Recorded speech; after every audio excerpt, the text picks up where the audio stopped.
The pain exploded in Nicholas Alderton's chest at 10:45 p.m., in the middle of a board meeting he had called because he didn't believe in normal business hours. It was a sharp, suffocating agony, as if an iron fist were squeezing the life from his heart.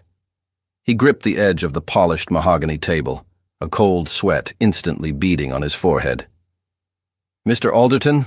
someone asked, their voice sounding distant and distorted. He tried to respond, to issue a command, but no sound came out. The world tilted violently, the faces of his executives blurring into a kaleidoscope of panic. He was falling, and the last thing he registered before the darkness swallowed him whole was the look in their eyes. Not genuine concern for him, but a selfish fear of losing the man who signed their bonus checks. The bitter irony was his final conscious thought. He woke up to the irritatingly steady beep of a heart monitor and the sterile scent of a hospital. Dr. Morrison, his physician for the last decade, a business relationship like all others, stood beside the bed, his expression more serious than Nicholas had ever seen it. "Myocardial infarction," the doctor said, his voice grim. "A heart attack. At 32, Nicholas. 32. How long until I can get back to the office?" It was Nicholas's first question. Dr. Morrison looked like he wanted to throw his clipboard at him. "You almost died. Your heart literally stopped for 47 seconds. If you hadn't been in a building with a defibrillator..." He didn't need to finish. "Chronic stress, no sleep, a life devoid of anything but work. Your body just presented you with the bill. You need to make radical changes, or the next one will kill you." Nicholas closed his eyes. Radical changes. He had built an entire empire on a foundation of relentless, punishing routine. How was he supposed to stop now? "I need you to stay here for observation for 2 weeks, Dr. Morrison continued. "Absolutely not," Nicholas shot back, already reaching to pull the senses from his chest. "Nicholas, be reasonable. I can rest at home, work from home. I am not staying in this depressing white box." The argument was brief and predictable. Nicholas was stubborn. Dr. Morrison was unyielding. Finally, they reached a compromise, one Nicholas hated instantly. "A private nurse," the doctor declared. 24-hour care in your apartment. She'll monitor your vitals, make sure you take your medication, and most importantly, stop you from working 18-hour days. I don't need a babysitter. You need someone to stop you from committing professional suicide, Dr. Morrison countered. It's this, or I have you committed for medical observation. Your choice. Hating every second of it, Nicholas relented. Fine. But she stays in the guest wing. She doesn't interfere with my routine, and she doesn't speak to me unless it's strictly necessary. 2 days later, Nicholas was back in his penthouse, a minimalist fortress of black, white, and gray, as cold and imposing as its owner. He was already in his home office, completely ignoring doctor's orders, when the doorbell chimed.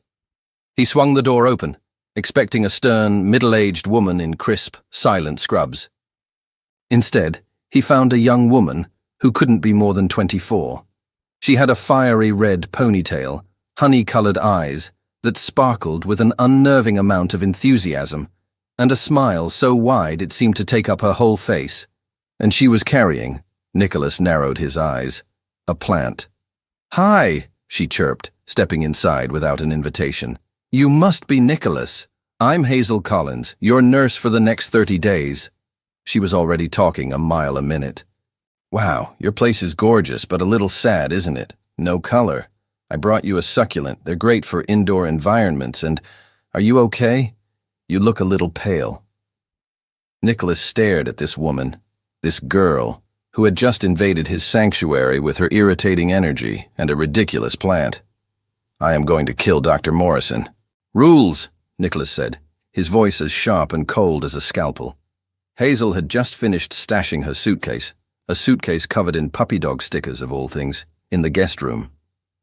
"First," he began, ticking them off like a hostile CEO, "you do not speak to me unless it concerns my immediate health. Second, you do not touch or reorganize anything in my apartment. Third, you do not interfere with my work. And fourth, you maintain a professional distance. We are not friends. Understood? Hazel listened, that infuriatingly bright smile never leaving her face. When he finished, she tilted her head. No, she said simply. Nicholas blinked. I'm sorry? No, she repeated cheerfully. Those rules are ridiculous and completely counterproductive to your recovery. Social isolation worsens stress, and communication is key. And frankly, she took a step closer, and he instinctively took a step back. You need a friend, Mr. Alderton. You desperately need one. The first few days were a cold war.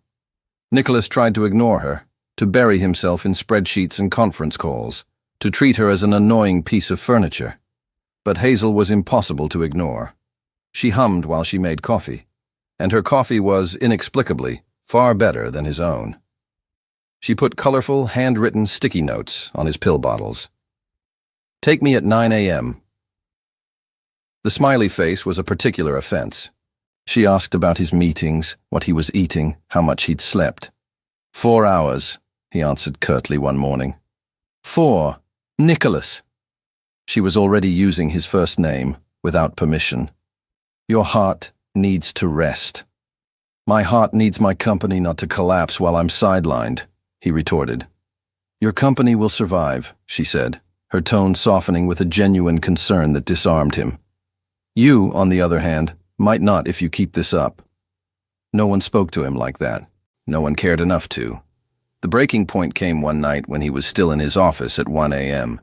She appeared in the doorway, wearing flannel pajamas covered in a pattern of cartoon sheep that was so absurd he almost laughed. You promised, Dr. Morrison. I promised nothing. Nicholas. She walked in and sat in the chair opposite him, uninvited. Why do you do this to yourself? Do what? He asked, his voice tight with irritation. Work like the world will end if you stop for a second. Live in this beautiful but empty apartment. There are no photos, no personal touches. Well, there's one plant now. Nothing that says a human being actually lives here. He stiffened. That's none of your business. It is, she insisted gently, because loneliness is just as deadly as stress. And you, Nicholas Alderton, are the loneliest man I have ever met. The raw truth of her words hit him like a physical blow. He wanted to be angry, to throw her out. But something in her kind, honey-colored eyes, in her unwavering concern, cracked a wall inside him he hadn't known was there. You don't know me, he said. But the words sounded weak, even to his own ears. Then let me, she replied softly. And for the first time in a very, very long time, Nicholas considered it. It was 3 in the morning when a sound from the kitchen woke Nicholas.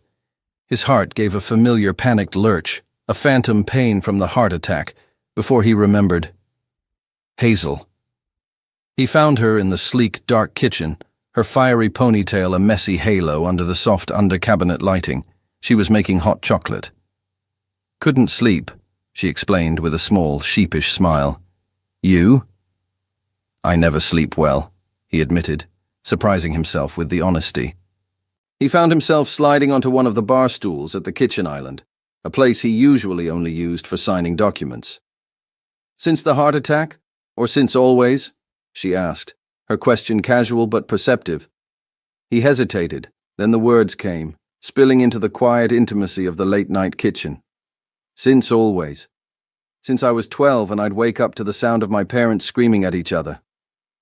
And just like that, over 2 mugs of surprisingly good hot chocolate, the dam broke. He told her everything.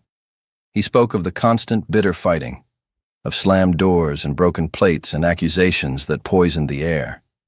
He told her about the day he came home from school to find his mother's closet half empty. I was 12, he said, his voice low, devoid of emotion. She was just gone. No note, no goodbye. My father was in his study, drunk. He just looked at me and said, she chose her freedom over us. Then he went back to his paperwork. Hazel listened in complete silence, her eyes shining with unshed tears, but she didn't interrupt. My father, Robert, he raised me after that. If you can call it raising, Nicholas continued with a bitter laugh. He taught me that emotions are a liability, that love is an illusion women use to get money, that marriage is a prison. He turned his pain into a business lesson, and I was a very good student. So that's why you don't believe in love, Hazel said softly. It wasn't a question. Love doesn't exist, Nicholas corrected, the old, cynical mantra automatic on his tongue. There's convenience, physical attraction, maybe partnership. But romantic love? That's a fairy tale they sell to naive people. Hazel set her mug down on the counter and looked at him, her gaze so intense it startled him. You're wrong. Hazel, no, listen to me, she insisted, her voice firm but gentle. What your parents had wasn't love. It was toxic. It was resentment. It was two people who never should have been together trying to force something that wasn't there. But that isn't what love is. She leaned forward, her eyes pleading with him to understand. Love is a choice you make every day. It's caring for someone even when it's hard. It's vulnerability and partnership. It's finding that one person who sees you, really sees you, with all your flaws, and chooses to stay anyway. You're too young to be so naive, he said, but there was no bite in his words. And you're too young to be so cynical, she shot back. Your parents broke you, Nicholas, but broken doesn't mean irreparable. Something about the way she said it, with such absolute conviction, as if he were a treasure worth fixing, made his chest ache in a way that had nothing to do with his damaged heart. In the days that followed, something shifted. Nicholas still worked, but he took the breaks Hazel insisted on. They ate meals together. She cooked, and he discovered that food prepared with care tasted different. They talked. She told him about nursing school, about patients who had changed her life. He told her about building his company from scratch, about the thrill of his first major acquisition. Slowly, imperceptibly, his cold, empty apartment began to feel like a home. There were flowers on the table. There was laughter in the air. There was life. One afternoon, Hazel came to take his blood pressure, a routine procedure. But as her fingers rested on his wrist, counting the beats, she frowned. Your heart rate is elevated. I'm fine, he said quickly. Too quickly. Nicholas, this is serious. If you're having symptoms, I'm not sick. He captured her hand, his fingers closing over hers where they rested on his pulse point. He held her gaze, the air between them suddenly electric. It's elevated because you're close to me. Her honey-colored eyes widened. The clinical moment shattered, replaced by something raw and undeniable. She was close, too close. She should have pulled away. She didn't. Hazel snatched her hand back as if she'd been burned. I need to check your medication schedule, she stammered, fleeing the living room with a speed that was anything but professional. Nicholas was left alone, his heart still hammering in his chest, not from a medical condition, but from her. For weeks, he had told himself this was just a professional arrangement, that the warmth he felt when she smiled was simple gratitude, that the ease he felt in her presence was just a side effect of his recovery. Lies, all of it. He was attracted to her in a way he hadn't allowed himself to be attracted to anyone in years, and it terrified him. The next few days were an awkward, clumsy dance of proximity and avoidance. Hazel tried to retreat back into a shell of professionalism, checking his vitals with a clinical efficiency, avoiding his gaze, and pulling away whenever they accidentally brushed past each other in the kitchen. Nicholas, for his part, tried to respect the boundary she was drawing, but he found himself constantly failing. He'd watch her when she wasn't looking, memorizing the way she bit her lip when she was concentrating on her notes, or the way she hummed softly to herself while she cooked. He even caught her talking to the plants she'd brought into his sterile apartment, encouraging them to grow. It was absurd, and yet it made him feel something dangerously close to fondness. One evening, they collided in the kitchen, both reaching for the refrigerator at the same time. His hands shot out instinctively, closing around her waist to steady her. They froze, trapped in a moment that stretched far beyond polite necessity. Her scent, something clean and fresh, like citrus and sunshine, filled his senses. Sorry, he murmured, his voice husky, but he didn't let go. "It's okay," she whispered, but she didn't move away. The tension was a palpable, suffocating, and utterly delicious thing. "Can we talk about this?" Hazel finally asked, her voice barely audible as she took a small step back, breaking the spell. Nicholas felt the loss of contact like a physical blow. "About what?" he asked, knowing full well what she meant. "About this," she said, gesturing vaguely between them. "What's happening here?" His walls shot up, a lifetime of self-preservation kicking in. "Nothing is happening," he said, his voice turning cold and distant. "You are my nurse. I am your patient. There are professional boundaries. Boundaries you crossed when you told me your heart races when I'm near," she shot back, her frustration finally bubbling to the surface. She was right, damn it. "That was a mistake," he said, hating the lie, hating himself for hurting her. "I shouldn't have said it." "But you did," she insisted, her honey-colored eyes flashing with a challenge. "And you can't take it back. What do you want from me, Nicholas?" "Everything," a voice screamed inside his head. "I want everything you're willing to give."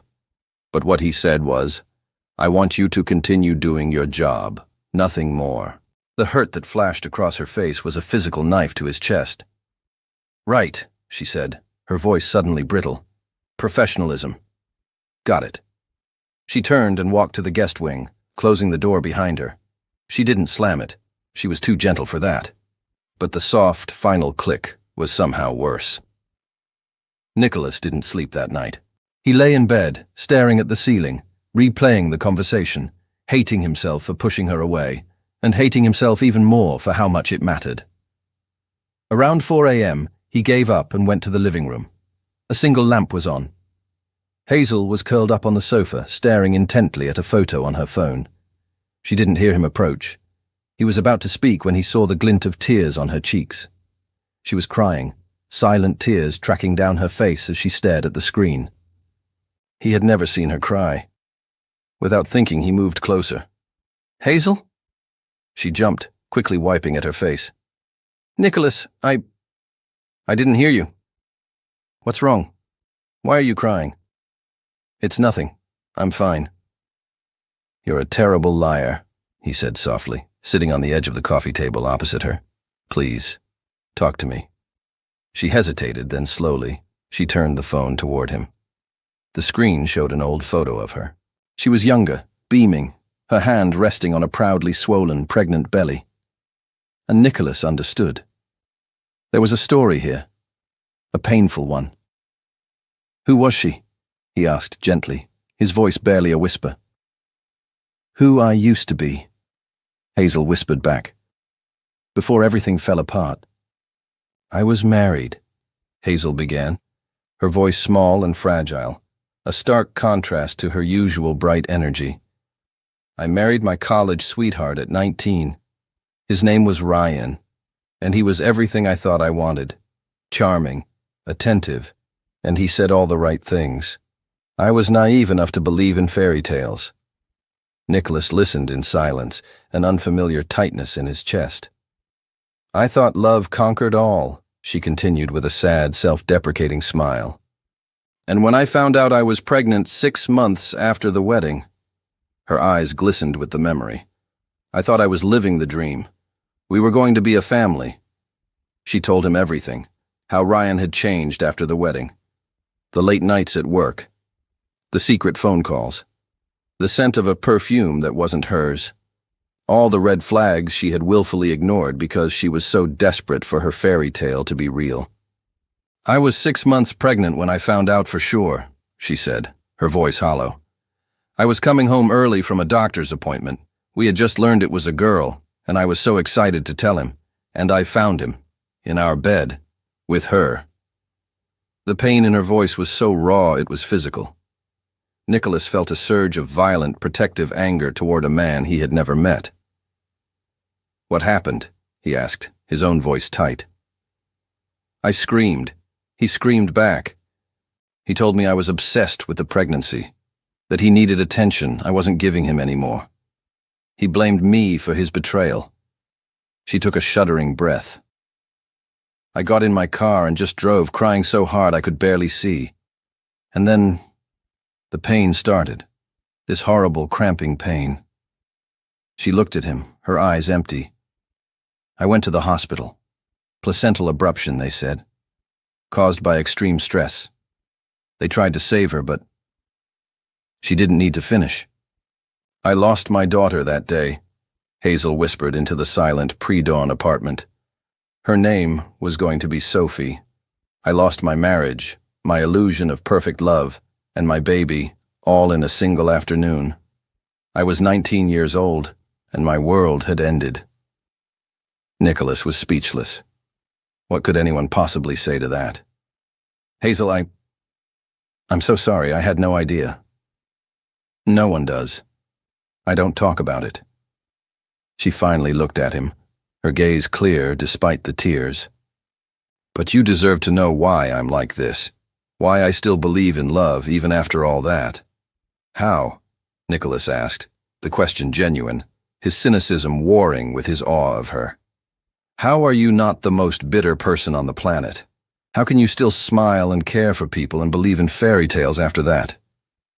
Hazel considered the question, a thoughtful look replacing the pain in her eyes. Because choosing to be bitter would be letting him win. It would mean letting that one awful day define the rest of my life. And I refuse. She reached out, her small hand covering his. Sophie was real. The love I had for her was real. And even though it ended in tragedy, it was worth it. She looked him straight in the eye. You think love is an illusion because your parents hurt you. I think love is a miracle because my daughter taught me it was possible, even for a short time. You're incredible, Nicholas said, his voice hoarse. Absolutely extraordinary. I'm broken, she corrected softly. But you said it yourself once. Broken doesn't mean irreparable. She was using his own words, turning his cynical worldview on its head. He didn't think. He just acted. He pulled her into a hug, and after a second of resistance, she melted against him, her body shaking with years of repressed grief. He held her, his hand rubbing soothing circles on her back, murmuring her name like a prayer.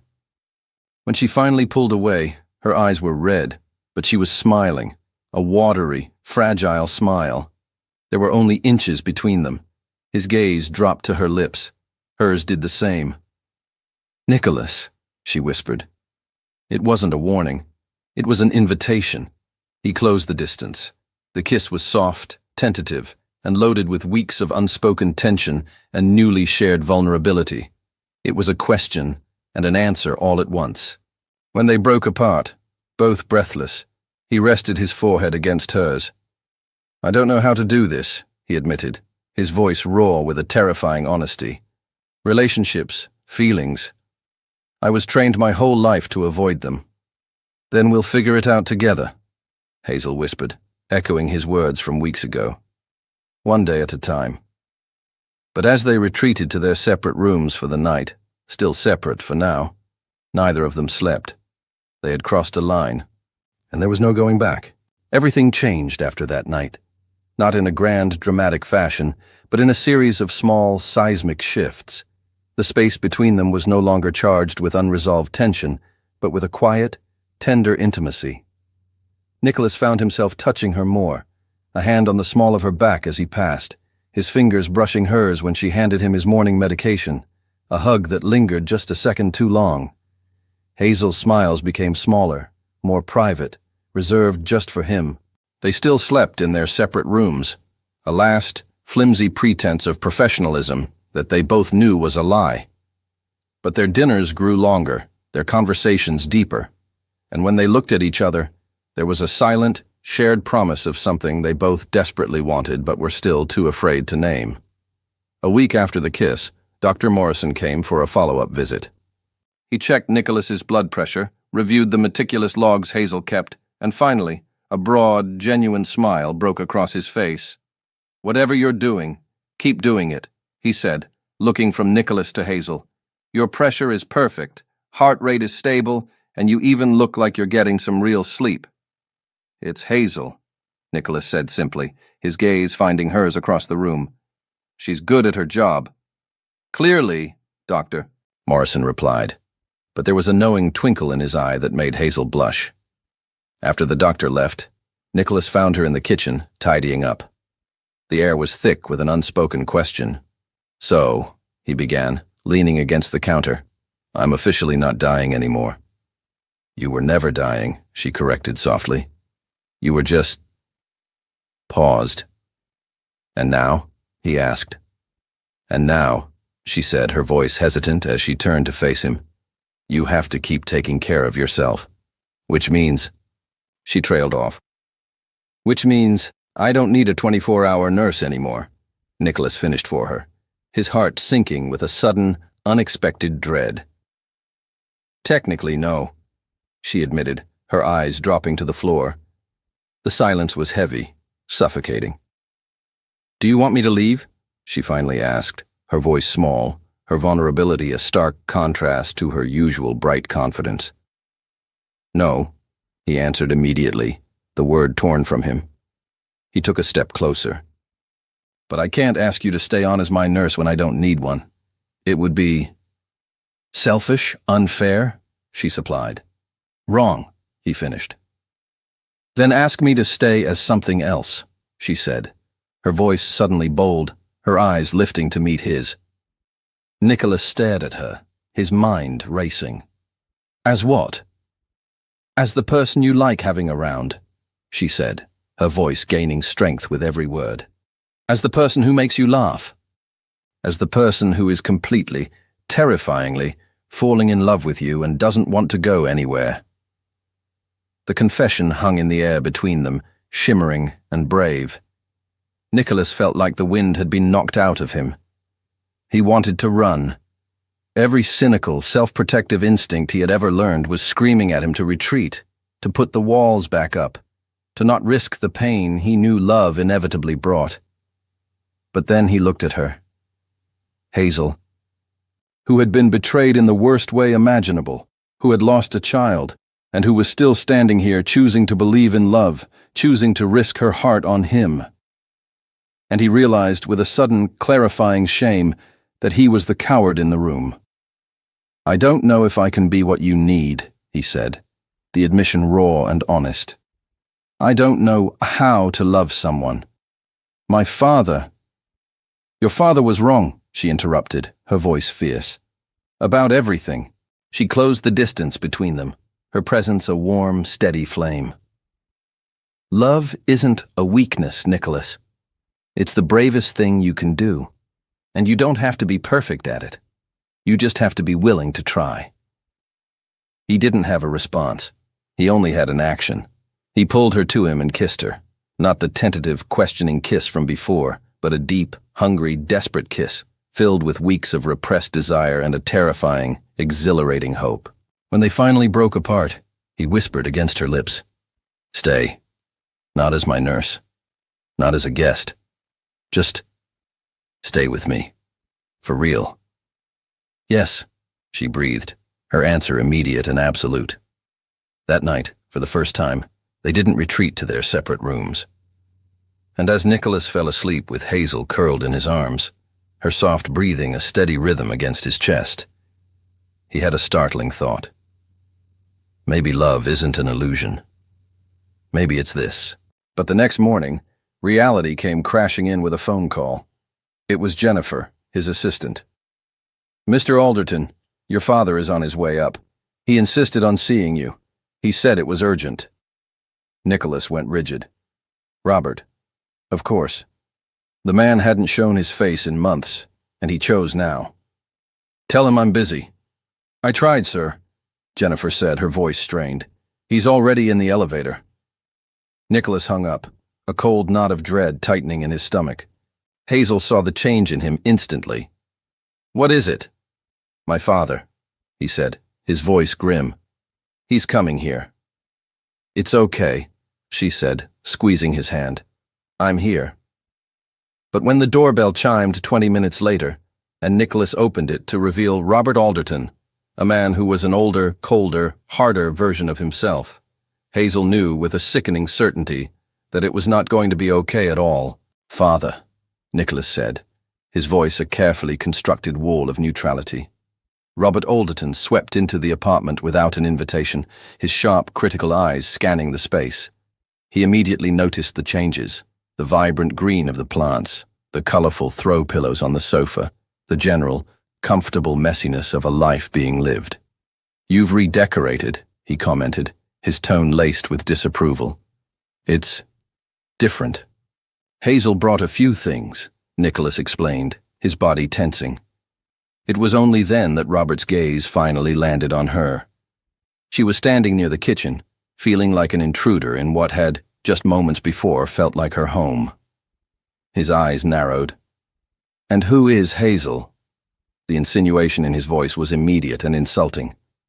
"My nurse," Nicholas stated, the lie feeling bitter on his tongue. "After the heart attack." "Ah, yes, the heart attack," Robert said, settling into Nicholas's favorite armchair as if he owned it. "The reason I'm here, to make sure you haven't decided to die and let the empire I built for you crumble." The visit was a disaster from the start. Robert interrogated Nicholas about the business, deals he'd missed, meetings he'd delegated, decisions made in his absence. Every question was a thinly veiled accusation of weakness. "I had a heart attack, Father. I almost died. And whose fault is that?" Robert retorted coldly. "I taught you better. Stress management. Discipline." "You taught me to be a workaholic with no personal life," Nicholas shot back, a new, defiant anger rising in him. "Look where it got me." Robert seemed surprised by his son's backbone. His gaze flickered to Hazel, who was trying to make herself invisible. "It's her, isn't it?" he said, the word "her" dripping with disdain. "The nurse. She's putting soft ideas in your head." "She's keeping me alive," Nicholas corrected, his voice dangerously low. "She's taking care of me in ways you never did." "Care?" Robert laughed, a cold, humorless sound. "I made you a billionaire. I gave you the tools to conquer the world. Care is a luxury weak men afford themselves." Hazel couldn't stay silent any longer. "With all due respect, Mr. Alderton, you're wrong." Absolute silence. No one spoke to Robert Alderton that way. "Excuse me?" he said, turning his full, icy attention on her. "Your son almost died because he learned from you that feelings are a weakness and that human connection doesn't matter," she said, her voice shaking but firm. She took a brave, foolish step forward. "You may have given him business tools, but you took away the most important tool of all, the ability to be human." Robert rose to his feet, a towering pillar of indignation. "And who do you think you are?" "I'm someone who loves your son," Hazel said simply, "for who he is. Not because he's a CEO or because he builds empires, just because he's Nicholas, and you should try it sometime." Nicholas was speechless. Robert was apoplectic.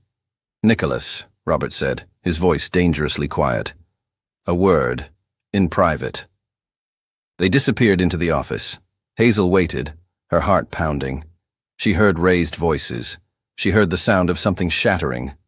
20 minutes later, Nicholas emerged, his face a tight mask of controlled fury. "He's gone." "What happened?" He didn't answer. He just pulled her into a fierce, desperate hug. "I chose you," he whispered into her hair. "I chose us," and he didn't like it. But Robert Alderton wasn't a man who accepted defeat. 2 days later, Hazel was at the grocery store when he, coincidentally, appeared beside her in the produce aisle. "Miss Collins," he said, his tone now smooth and manipulative. "A word?" He bought her a coffee at the cafe next door. "You seem like a good girl, Hazel. Genuine." "Thank you," she said, wary. "Which is why I'm warning you," he continued, leaning forward. "You are going to destroy my son." "I love Nicholas." "I know," he interrupted, "and that's the problem. My son was bred for a certain kind of life, a certain kind of woman. A woman from his world, who understands the demands, the expectations. You, my dear, with all your good intentions, are out of your depth." His words were calm, reasonable, and utterly devastating. "You will hold him back. He will be forced to choose between his legacy and you, and that conflict will ruin him. He placed his business card on the table. When you realize I'm right, and you will, call me. I will help you exit his life gracefully. I'll even compensate you for your time. Hazel pushed the card back across the table. Go to hell, she said, her voice trembling. She walked out, but his words followed her, a toxic poison seeping into her oldest, deepest insecurities. Out of your depth. You will ruin him. You don't belong. And Hazel, who had been broken once before by a man who told her she wasn't enough, began to believe him. Hazel didn't tell Nicholas about the conversation with his father. She should have. But the words were stuck in her throat, tangled up with all the old, familiar insecurities she thought she had conquered. You're not good enough. You're out of your depth. She looked at Nicholas's life, the multi-million-dollar apartment, the meetings with world leaders, the casual decisions that affected thousands of lives. And then she looked at herself. A 24-year-old nurse with a messy past and an uncertain future. For the first time since she'd fallen in love with him, she truly questioned if Robert was right. In the days that followed, a subtle distance grew between them. It wasn't obvious. She still smiled. She still cared for him. She still slept in his arms at night. But her smiles didn't quite reach her eyes anymore. Her touch was hesitant. Nicholas noticed immediately. Is everything okay?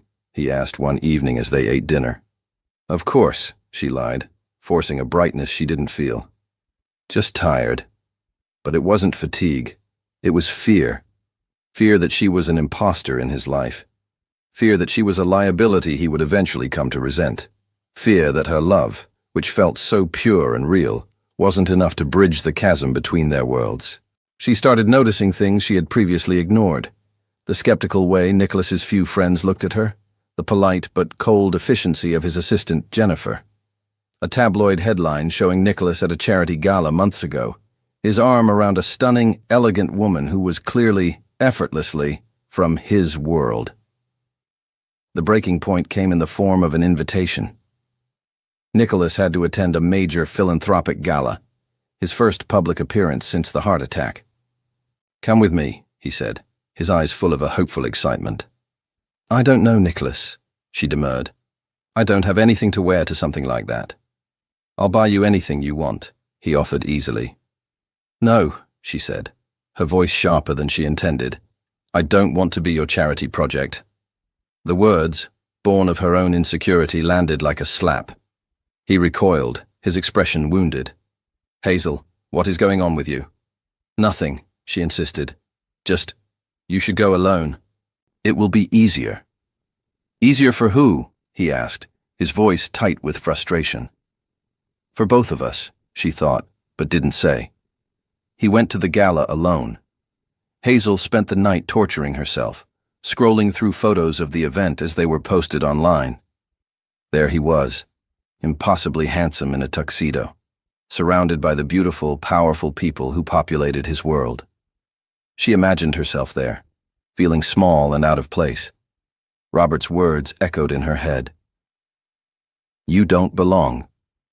When Nicholas came home late that night, he found her curled up on the sofa, crying. Hazel!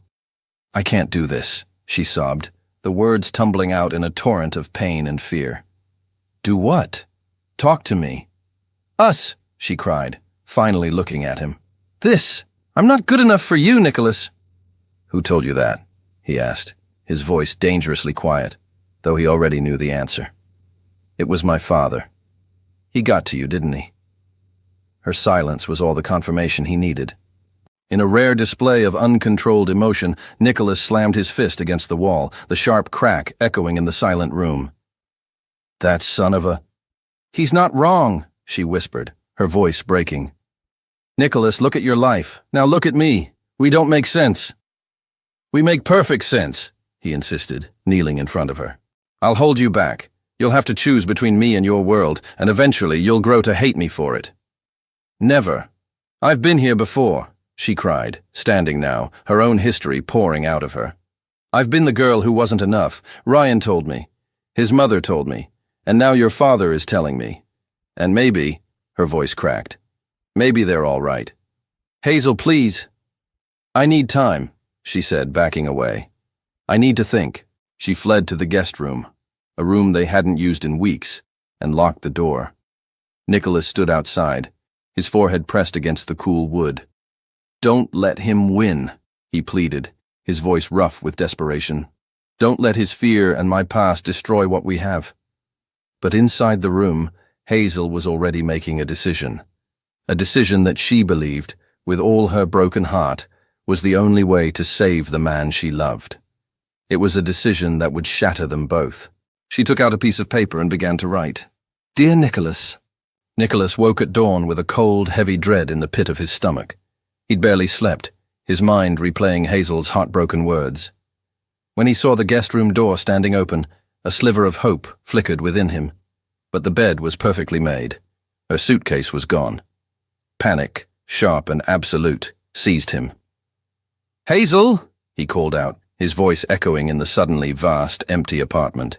He raced through the rooms, kitchen, living room, her bathroom. All empty. All traces of her were gone, except for the vibrant green plants she had brought into his monochrome world. Then he saw it. A single white envelope on the kitchen counter, his name written on it in her neat, familiar script. His hands trembled as he tore it open. Dear Nicholas, if you're reading this, I'm already gone. I'm sorry for the cowardice of not saying goodbye in person, but I knew you would convince me to stay, and that's a choice I can't let you make. These weeks with you have been the happiest I've been since I lost Sophie. You made me believe in love again. You made me feel seen and cherished and worthy, and I love you more than words can say. But your father is right. Our worlds are too different. I would be an anchor in your life, always out of place, always needing to be explained or defended in the circles you move in. You deserve a partner who complements your world, not one you have to constantly shield from it. More importantly, you deserve to live a life free from the conflict of choosing between love and legacy, and eventually, you would have to choose, and either choice would lead to resentment. I'm going back to my hometown for a while. I need space. Please take care of yourself, sleep, eat properly, take your medication, and water the plants. With all my love, and it will always be all my love, Hazel. He read the letter 3 times, each word a fresh cut. Then, something inside him snapped. The cold, calculating CEO he had been for a decade roared back to life, but this time his objective wasn't a corporate takeover. It was a rescue mission. He called Jennifer. Cancel everything today. But Mr. Alderton, the board meeting, everything. He paused, a frantic edge to his voice. And I need the personnel file for Hazel Collins. Now. He realized, with a fresh wave of self-loathing, that in all their intimate conversations, he had never once asked the name of her hometown. 20 minutes later, he had it, Asheville, North Carolina. The next flight wasn't for 2 hours. Too long. He grabbed his car keys. It was a 10-hour drive. Perfect. Time to think. Time to figure out how to save the only thing in his life that had ever truly mattered. An hour into the drive, he did something he had sworn he would never do again. He called his father. I have something to say, and you are going to listen, Nicholas said, cutting off Robert's surprised greeting. You were wrong. About everything. About love being a weakness. About emotions being a luxury, and most of all, about Hazel not being good enough. He took a deep, steadying breath. Hazel is the best person I have ever met. She saved me, not just from the heart attack, but from the empty, meaningless life you taught me to build. And if you can't see that, if you can't accept that I am choosing love over your bitter, lonely legacy, then you don't have to be my father anymore. Nicholas, I will always love you. You're my father, he said, his voice cracking. But I will not let your cynicism destroy my one chance at happiness. It's either Hazel, or it's no one. He hung up before Robert could reply. And for the first time in his life, he felt truly, completely free. He arrived in Asheville at 9 p.m., exhausted but wired with a singular purpose. The GPS led him to a modest, charming suburban house that was a world away from his Manhattan penthouse. The lights were on. He parked across the street, his heart hammering against his ribs. He saw her silhouette in the window, talking to an older woman. Even from a distance, he could see the slump in her shoulders, the sadness in her posture.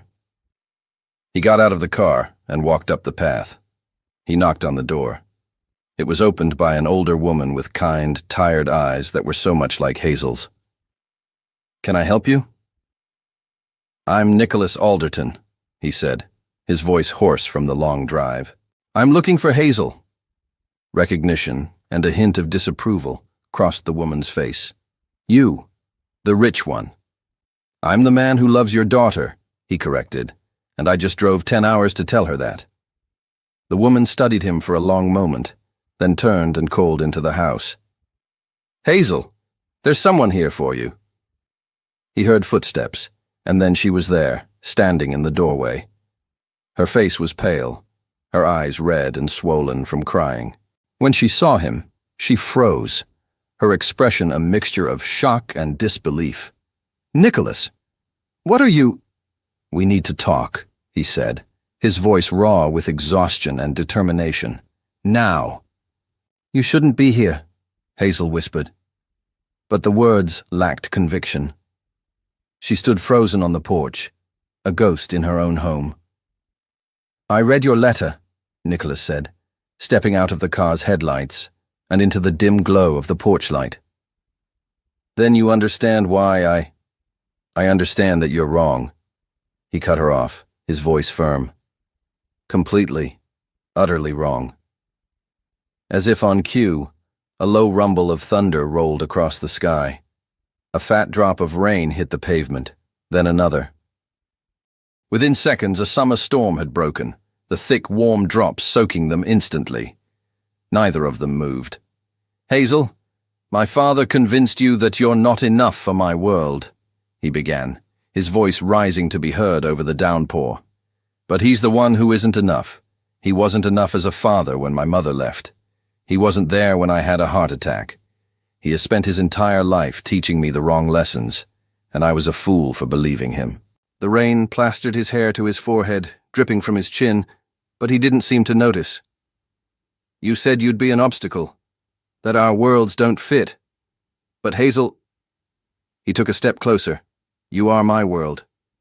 For the first time in my life, I haven't just been existing. I've been living. I've been laughing. I've been feeling.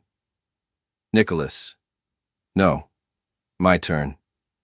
He closed the remaining distance, taking her cold hands in his. "You're afraid because Ryan made you feel worthless. Because my father reinforced that lie. But I've been with the suitable women, Hazel. The ones from my world, with the right pedigrees and the right last names. And you know what they all had in common?" She shook her head, mesmerized. "Not a single one of them ever made me feel half of what I feel with you. Not one of them ever truly saw me.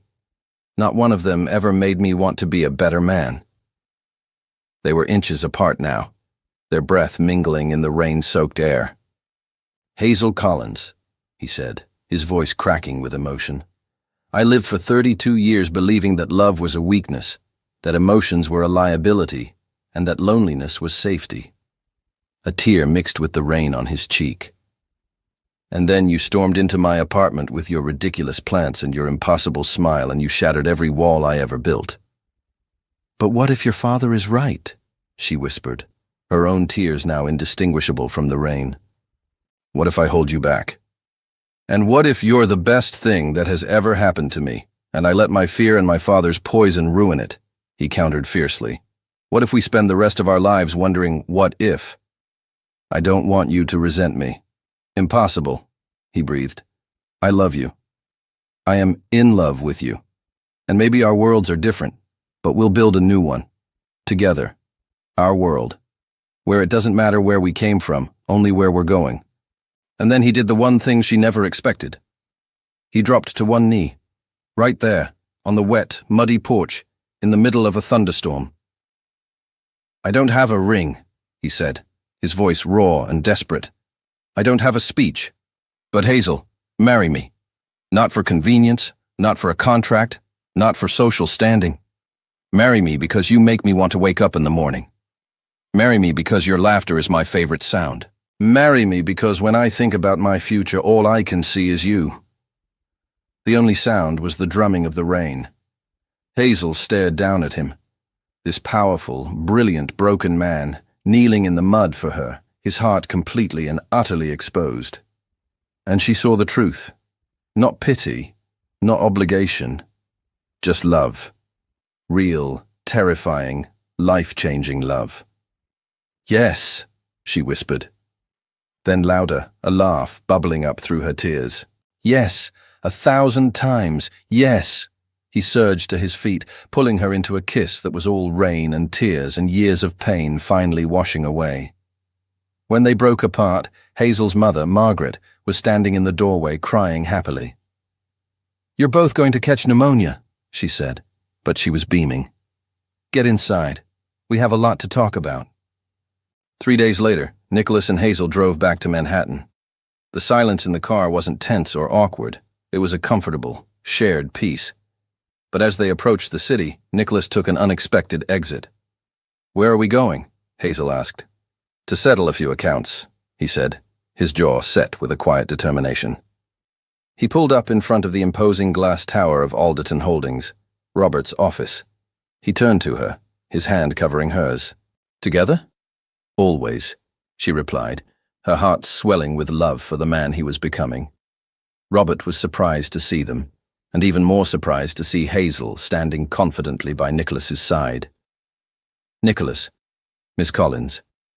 "It's Hazel," she corrected gently but firmly. "And soon, it will be Hazel Alderton." Robert blinked, the news clearly catching him off guard. "You're engaged." "We are," Nicholas confirmed, his voice leaving no room for argument. "And you will respect her, and you will respect us, or you will lose me for good." The tension in the room was thick enough to cut with a knife. Robert stared at his son, then at the young woman who had so thoroughly dismantled his world. Finally, he let out a long, weary sigh, the sound of a man who had been carrying a heavy burden for too long. He looked older, tired.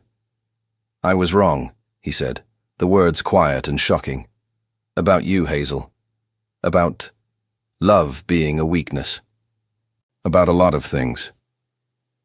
He looked at Nicholas, his eyes filled with a lifetime of regret. "When your mother left, it broke something in me. I poured all of that bitterness into you. I taught you never to feel because I couldn't handle my own feelings. And in the process, I almost killed you." His voice cracked. "I haven't been alone since she left. I've had arrangements, dates, but I never let anyone get close. Because if you don't love, you can't get hurt." He looked at Hazel, his expression one of dawning, painful realization. "But you can't be happy either. And watching you, Nicholas, seeing you genuinely happy for the first time since you were a boy." His voice broke completely. "I realized how badly I failed you. As a father, as a man." "Dad," Nicholas started, taking a step forward. "No, let me finish," Robert insisted. He turned his gaze fully on Hazel. "I told you that you weren't good enough for him. The truth is the other way around. My son wasn't good enough for you. You came into his life and did in a few weeks what I failed to do in 32 years. You taught him how to live. And I tried to destroy it because I was jealous." Tears, the first Nicholas had ever seen his father shed, streamed down Robert's face. "I'm sorry," he said, his voice a hoarse whisper. "I'm so sorry for almost ruining something so beautiful, all because I'm a bitter, cowardly old man." Hazel, her own eyes wet with tears, crossed the room and did something no one expected. She hugged Robert Alderton. He stood rigid for a moment, shocked, then slowly, hesitantly, his arms came up to return the embrace. "It's never too late to start over," she said softly. "It's not too late for you to find happiness either." In the months that followed, a new, tentative normal began to take shape. Hazel went back to work, not as a private nurse, but in the cardiac wing of a local hospital, where she felt fulfilled and purposeful. Nicholas learned to balance his work with his life, discovering that the world didn't end if he left the office at 6 p.m. They planned their wedding, a small, intimate affair in Asheville, with only the people who truly mattered. And during the planning, a strange and wonderful thing happened. Robert and Hazel's mother, Margaret, began to talk. It started with emails about flowers, then progressed to phone calls about other things. "I think your father is flirting with my mother," Hazel said one night, half amused, half horrified. Nicholas pulled her into his lap, a slow smile spreading across his face. "Good," he said, kissing her. "Everyone deserves a second chance at love." The wedding day arrived on a perfect autumn afternoon in Asheville. The air was crisp, the sky was a brilliant cloudless blue, and the leaves were a fiery tapestry of red and gold. The ceremony was held in the garden of Margaret's home, the same porch where Nicholas had proposed, now serving as a makeshift altar. In a sunlit room, Hazel stood in a simple but stunningly elegant dress, her mother fussing over the final details. "Are you nervous, honey?" Margaret asked, her eyes misty. "No," Hazel replied, her voice filled with a calm, absolute certainty. "For the first time in my life, I'm not nervous at all." Across the house, Nicholas stood with Robert. "Are you sure, son?" Robert asked, his voice gruff with emotion. "I've never been more sure of anything," Nicholas said, and meant it. As the music began, Nicholas took his place, his heart pounding, and then he saw her. Walking down the aisle on her mother's arm, her smile so radiant it outshone the autumn sun. He felt tears well in his eyes, and for the first time he didn't try to hide them.